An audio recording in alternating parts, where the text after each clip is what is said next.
Assalamualaikum, para wanita kuat. Kamu adalah inspirasi bagi banyak orang, bahkan tanpa kamu sadari. Teruslah bersinar, dan jangan pernah berhenti bermimpi. Jangan lupa subscribe channel ini, dan berikan like, agar kita bisa terus berbagi cerita inspiratif lainnya. Aku terbangun dengan suara alarm yang berbunyi nyaring di samping telingaku. Seperti biasa, aku membuka mata dan melihat Adam sudah duduk di tepi tempat tidur, tersenyum padaku sambil memegang secangkir kopi. "Selamat pagi, sayang," katanya lembut. Suaranya terdengar penuh kasih seperti setiap paginya. Aku tersenyum tipis, masih dalam keadaan setengah sadar, lalu bangkit perlahan untuk mengambil kopi itu dari tangannya. Rasanya nikmat, kental, sedikit manis dan hangat, persis seperti yang kusukai. Setiap hari selama hampir 5 tahun pernikahan kami, rutinitas ini tak pernah berubah. Adam selalu bangun lebih awal dariku, memastikan semuanya siap sebelum aku berangkat ke kantor. Ia memasakkan sarapan sederhana, menyiapkan bajuku yang sudah disetrika rapi, dan tentu saja mengantarku ke kantor dengan mobil kesayanganku. Meski ia tidak bekerja, aku tak pernah mempermasalahkannya. Bagiku, ia adalah suami yang sempurna, penyayang, pengertian, dan selalu ada untukku. Namun, akhir-akhir ini, ada sesuatu yang berbeda. Entah kenapa, aku merasakan firasat aneh yang sulit kujelaskan. Adam sering pulang lebih larut daripada biasanya, bahkan kadang-kadang teleponnya tidak aktif saat aku mencoba menghubunginya. Ketika ku tanyakan hal itu padanya, ia hanya tertawa ringan dan berkata bahwa ia hanya mampir ke warung kopi atau sekadar jalan-jalan untuk mengisi waktu luangnya. "Aku kan nganggur, Sela. Jangan marah kalau aku keluar sebentar untuk mencari udara segar," katanya beberapa hari lalu, dengan senyum yang sama seperti biasanya. Aku pun tidak bisa mempermasalahkan apapun. Lagi pula, dia selalu ada di rumah ketika aku pulang malam, dan tampak begitu perhatian seperti biasa. Tapi malam tadi, ada sesuatu yang menggangguku. Saat aku hendak tidur, aku mendengar suara mobilnya masuk ke garasi jauh lebih larut dari biasanya. Aku mencoba bertanya, tapi ia hanya menjawab singkat, "Ada urusan sebentar di luar." Lalu ia langsung masuk ke kamar mandi tanpa bicara banyak lagi. Pagi ini, saat kami duduk berdua di meja makan, aku mencoba mengamati wajahnya. Ekspresinya masih sama seperti biasa, tenang, ramah, dan penuh perhatian. Namun, entah kenapa, ada sesuatu yang membuatku merasa tidak nyaman. Mungkin ini hanya perasaanku saja, pikirku. Toh, selama ini Adam selalu menjadi sosok yang sangat bisa kupercaya. Kami berangkat ke kantor seperti biasa. Di dalam mobil, aku duduk di kursi penumpang sambil melihat pemandangan pagi yang mulai ramai. Adam mengemudi dengan tenang, sambil sesekali bercerita tentang rencana liburan kami minggu depan. Aku mendengarkan ceritanya dengan setengah hati, karena pikiran-pikiran negatif itu terus berputar di benakku. "Mungkin kamu benar-benar cuma terlalu lelah akhir-akhir ini." Gumamku pelan pada diriku sendiri, berusaha menepis semua firasat buruk yang mulai menyelimuti hatiku. Tapi meski begitu, ada bagian dari diriku yang tetap merasa gelisah, seolah ada sesuatu yang besar akan terjadi. Malam itu, aku terbangun karena haus. Mataku terbuka perlahan, menyesuaikan diri dengan kegelapan kamar. Jam dinding di sudut ruangan menunjukkan pukul 2 pagi. Aku menghela napas panjang, lalu bangkit dari tempat tidur dengan langkah pelan agar tidak membangunkan Adam, yang sudah tertidur pulas di sisinya. Aku berjalan menuju dapur untuk mengambil segelas air. Saat melewati ruang tamu, sesuatu menarik perhatianku. Tas Adam tergeletak begitu saja di atas meja.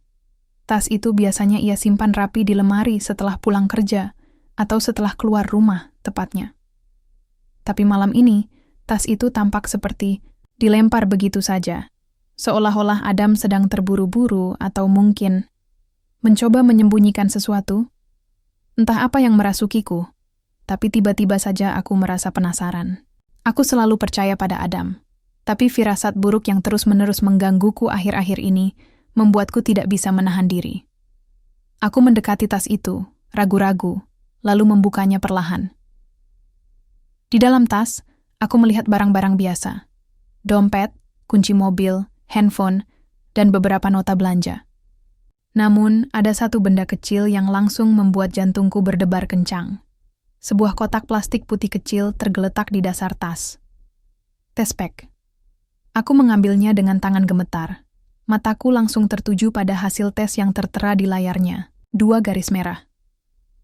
Positif. Dunia serasa berhenti berputar. Pikiranku dipenuhi oleh pertanyaan-pertanyaan yang tak terjawab. Milik siapa ini? Kenapa tespek ini ada di tas Adam? Apakah dia? Tidak. Ini pasti ada penjelasannya. Mungkin tespek ini milik seseorang yang ia temui secara kebetulan. Atau mungkin... aku bahkan tidak bisa melanjutkan pemikiran itu. Aku duduk di lantai, masih memegang tespek itu erat-erat. Kepalaku terasa penuh, seperti dihantam ribuan pertanyaan sekaligus. Aku mencoba menenangkan diri, berusaha meyakinkan diriku sendiri bahwa semuanya baik-baik saja. Tapi hatiku sudah mulai retak. Lalu, pikiran terburuk itu muncul tanpa bisa kucegah. Jika tespek ini positif, artinya wanita itu sedang hamil. Dan jika tespek itu ada di tas Adam, bukankah itu berarti tidak mungkin. Adam tidak akan pernah melakukan hal seperti itu padaku. Kami sudah bersama selama bertahun-tahun. Dia adalah suamiku, orang yang paling kupercaya. Tapi, kenapa tespek ini ada di sini? Air mata mulai mengalir tanpa bisa kubendung. Hatiku rasanya seperti dihancurkan menjadi serpihan kecil. Aku mencoba menahan tangisku agar Adam tidak terbangun, tapi sulit. Setiap detik yang berlalu terasa semakin menyakitkan. Aku menatap tespek itu sekali lagi, berharap itu hanya mimpi buruk yang akan hilang saat aku bangun nanti.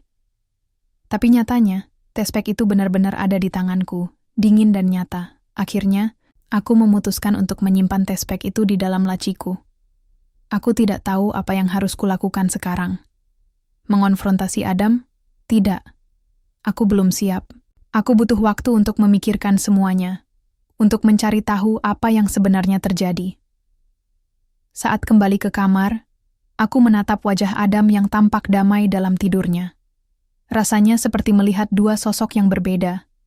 Adam yang kucintai selama ini, dan Adam yang mungkin telah mengkhianatiku.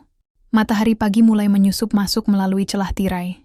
Tapi aku masih terbaring di tempat tidur, memandangi langit-langit kamar dengan pandangan kosong. Semalam aku hampir tidak bisa tidur. Pikiran-pikiran buruk terus berkecamuk dalam benakku, membuatku merasa seperti sedang terjebak dalam mimpi buruk yang tak kunjung berakhir. Tespek itu masih tersimpan di laciku, dingin dan nyata, seolah mengingatkanku akan pengkhianatan yang mungkin telah dilakukan oleh Adam. Aku mencoba untuk tetap tenang, tapi rasa sakit dan kecewa terus menyeruak ke permukaan. Aku tidak bisa terus begini, hanya diam sambil membiarkan semua ini menggerogoti hatiku. Aku tahu aku harus melakukan sesuatu, tapi apa? Apakah aku harus langsung konfrontasi dengan Adam? Bagaimana jika ia membantah semuanya? Atau lebih buruk lagi, bagaimana jika ia mengakui semuanya? Aku bahkan tidak yakin aku siap mendengar jawaban apapun darinya. Lalu, sebuah ide muncul di benakku, mertuaku. Bapak dan Ibu Adam. Mereka selama ini sangat bangga pada anak laki-laki mereka. Mereka sering memujinya sebagai suami yang baik, yang selalu mendukung istrinya meski ia sendiri nganggur.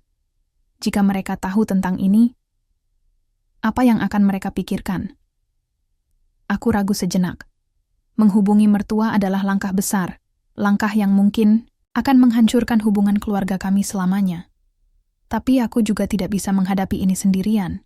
Aku butuh dukungan, dan aku butuh seseorang yang bisa membuat Adam sadar bahwa apa yang ia lakukan salah.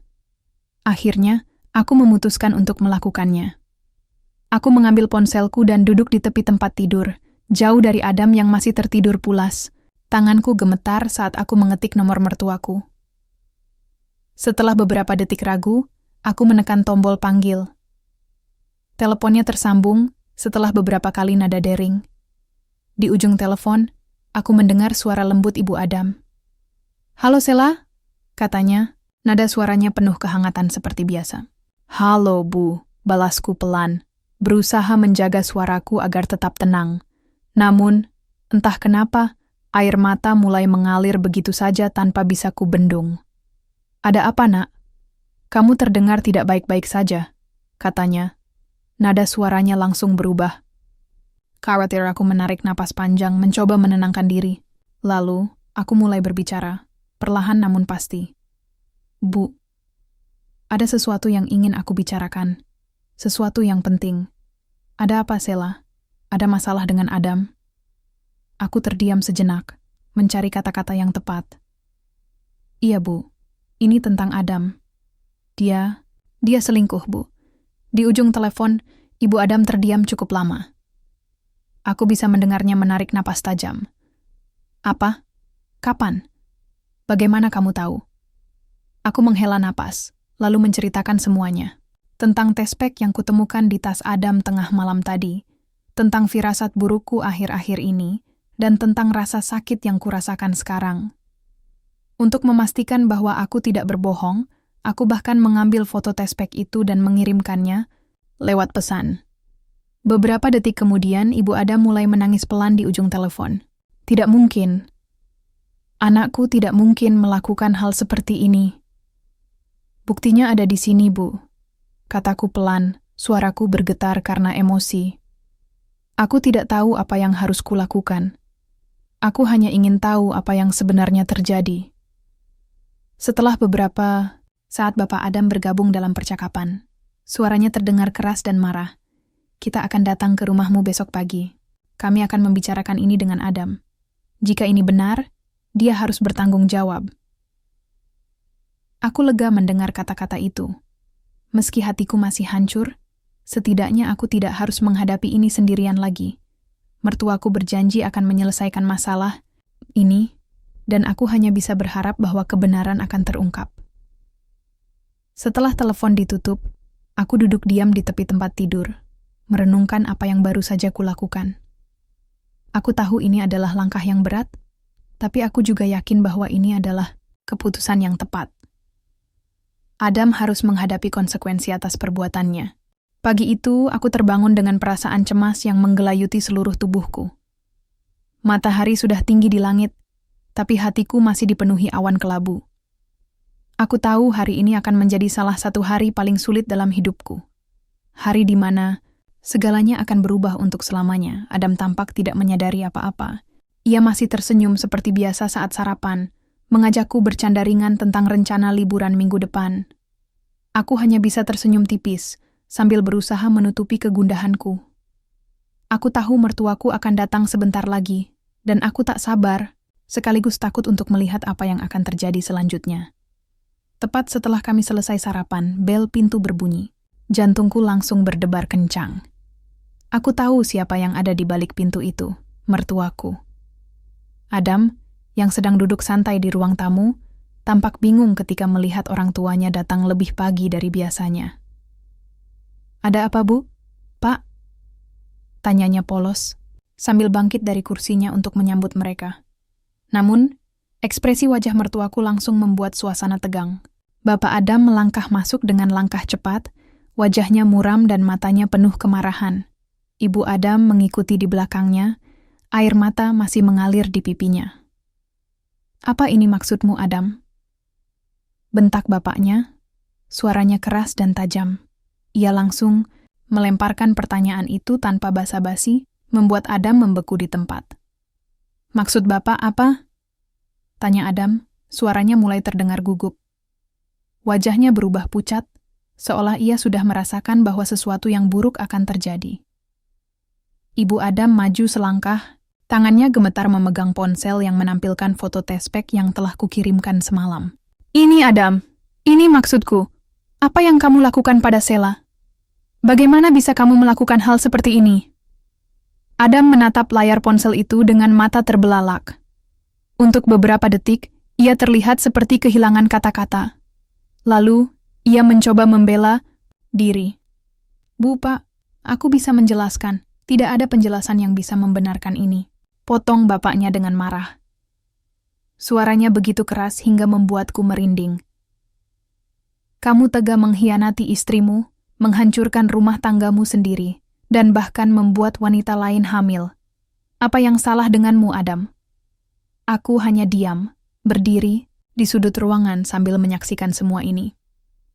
Hatiku rasanya seperti dirobek-robek. Di satu sisi, aku lega karena akhirnya kebenaran terungkap. Tapi di sisi lain, rasa sakit itu begitu nyata, seperti sebuah luka yang tak kunjung sembuh. Adam mencoba berbicara lagi, tapi kali ini suaranya terdengar lemah. Aku khilaf, Pak. Aku tidak bermaksud menyakiti Sela. Aku hanya... Cukup. Bentak bapaknya sekali lagi, memotong kata-kata Adam. Kamu tidak punya hak untuk berbicara lagi sekarang. Kamu sudah menghancurkan segalanya. Sekarang, kamu harus bertanggung jawab atas apa yang sudah kamu lakukan. Mata Adam mulai berkaca-kaca. Ia memandangku dengan tatapan memohon, seolah meminta pengampunan. Tapi aku tidak bisa berkata apa-apa. Aku hanya menatapnya dingin, tanpa ekspresi. Bapak Adam melangkah mendekatinya, wajahnya penuh kemarahan. Kamu tidak layak tinggal di rumah ini lagi. Pergi dari sini, sekarang juga.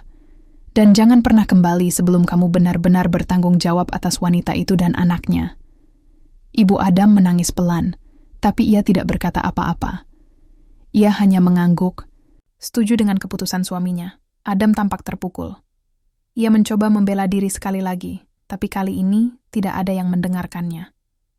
Dengan langkah gontai, ia masuk ke kamar untuk mengambil barang-barangnya. Hanya beberapa menit kemudian, ia keluar dengan sebuah tas kecil di tangannya. Sebelum pergi, ia berbalik untuk menatapku sekali lagi. Sela, aku minta maaf. Aku benar-benar menyesal. Katanya dengan suara bergetar. Aku tetap diam, tidak bisa mengeluarkan sepatah kata pun. Hatiku terlalu hancur untuk bisa berbicara. Akhirnya, Adam melangkah keluar dari rumah tanpa membawa banyak barang. Pintu tertutup di belakangnya, meninggalkan keheningan yang menyakitkan di ruangan itu. Beberapa minggu telah berlalu sejak hari itu, hari ketika kebenaran terungkap, dan Adam pergi meninggalkan rumah. Aku masih tinggal di rumah yang sama, tapi rasanya semuanya sudah berbeda. Suasana yang dulu dipenuhi tawa kini terasa sunyi, seperti ada bagian dari diriku yang hilang bersama kepergian Adam. Namun, meski hatiku masih terasa kosong, aku mulai belajar untuk bangkit. Aku memutuskan untuk fokus pada pekerjaanku. Setiap pagi, aku bangun lebih awal dan pergi ke kantor tanpa seseorang yang mengantarku. Awalnya, ini terasa aneh, bahkan menyakitkan. Tapi lama-kelamaan, aku mulai menikmati momen-momen sendirian itu.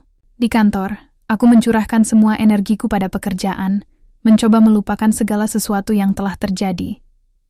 Rekan-rekan kerjaku mulai menyadari bahwa aku lebih serius dari biasanya, dan mereka memberikan dukungan dengan cara mereka masing-masing. Di rumah, aku juga mulai merapikan ulang segala sesuatunya. Kamar yang dulu kami bagi bersama kini menjadi ruang pribadiku sepenuhnya. Aku menata ulang furnitur, mengganti sprei dengan warna-warna baru, bahkan mengecat dinding dengan nuansa yang lebih cerah. Aku ingin membuat rumah ini terasa seperti milikku sendiri, tempat yang tidak lagi dipenuhi oleh kenangan-kenangan menyakitkan tentang Adam. Hubunganku dengan mertua juga mulai membaik. Mereka sering mengunjungiku, membawa makanan atau sekadar duduk bersamaku di ruang tamu. Bapak Adam, yang tadinya marah besar pada anaknya, kini lebih tenang. Ia sering berkata bahwa aku adalah keluarga mereka, dan mereka tidak akan membiarkanku menghadapi semua ini sendirian. Ibu Adam pun sering menangis saat membicarakan Adam, tapi ia juga selalu memberiku pelukan hangat sebagai bentuk dukungan. Suatu sore, saat aku sedang duduk di beranda sambil menikmati teh hangat, Ibu Adam datang berkunjung. Ia membawa beberapa pot bunga kecil untuk halaman depan rumahku. Ini agar rumahmu terlihat lebih hidup, katanya lembut, sambil tersenyum padaku. Aku tersenyum tipis, lalu mengajaknya duduk di sampingku. Kami berbincang tentang banyak hal, tentang pekerjaanku, tentang rencana liburan singkat yang ingin kulakukan, dan tentu saja tentang Adam. Ia memberitahuku bahwa Adam sempat menghubungi mereka beberapa hari lalu. Ia mengatakan bahwa Adam kini tinggal bersama wanita itu, dan mereka sedang berusaha memperbaiki hubungan mereka demi anak yang akan lahir. Bagaimana perasaanmu? Tanyanya pelan. Matanya penuh rasa khawatir. Aku menghela napas panjang, lalu menjawab jujur. Aku masih merasa sakit, Bu. Tapi aku juga sadar bahwa aku harus melanjutkan hidupku. Aku tidak bisa terus-menerus hidup dalam bayang-bayang masa lalu. Ia mengangguk pelan, lalu meraih tanganku. Kamu kuat, Sheila. Kamu lebih kuat daripada yang kamu kira. Percakapan itu membuatku merasa lebih lega. Aku menyadari bahwa meski aku kehilangan cinta, aku masih memiliki banyak hal yang layak diperjuangkan. Teman-teman, karier, dan keluarga, semua itu adalah bagian dari hidupku yang tak ternilai harganya. Malam itu, setelah Ibu Adam pulang, aku duduk di tepi tempat tidur, memandangi langit malam yang dipenuhi bintang. Aku merenung tentang segala sesuatu yang telah terjadi. Tentang pengkhianatan, tentang kekecewaan, dan tentang pemulihan. Aku tahu bahwa proses ini tidak akan mudah. Ada kalanya aku masih merasa rapuh. Tapi aku juga tahu bahwa aku sedang bergerak, maju. Aku membuka laci meja, lalu mengeluarkan tes pack yang dulu kutemukan di tas Adam. Selama beberapa detik, aku menatapnya dengan tatapan dingin. Lalu, aku meremasnya dan membuangnya ke tempat sampah. Ini adalah simbol akhir dari sebuah babak lama dalam hidupku, dan permulaan dari babak baru. Akhir bab 5 esok paginya, aku bangun dengan perasaan yang sedikit lebih ringan. Matahari bersinar terang di luar jendela, dan udara terasa segar. Aku merapikan diri, lalu masuk ke mobil untuk pergi ke kantor. Saat melewati cermin di pintu depan, aku melihat pantulan wajahku. Wajah yang tampak lebih tegar dibanding beberapa minggu lalu. Aku tahu bahwa hidupku tidak akan pernah sama lagi. Tapi aku juga tahu bahwa aku akan baik-baik saja. Meski hatiku masih menyimpan luka, aku siap menjalani babak baru dalam hidupku sebagai diriku sendiri, tanpa